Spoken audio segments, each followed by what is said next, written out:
Das Internet war und ist ein Ort der Freiheit, insbesondere in autokratischen Staaten.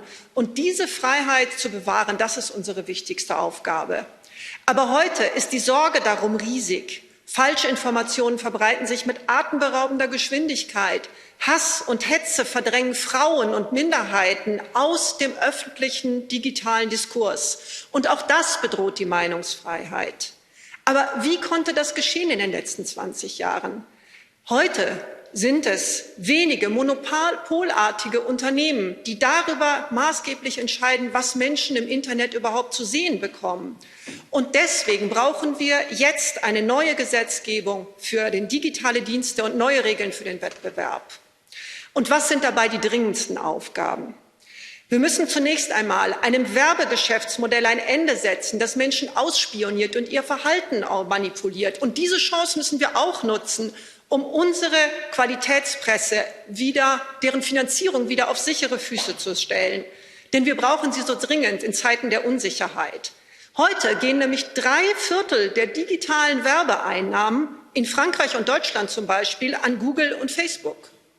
Zweitens, Online-Plattformen müssen offenlegen, nach welchen Grundsätzen sie Beiträge priorisieren. Wir müssen hier Licht ins Dunkel dieser Plattformen bringen.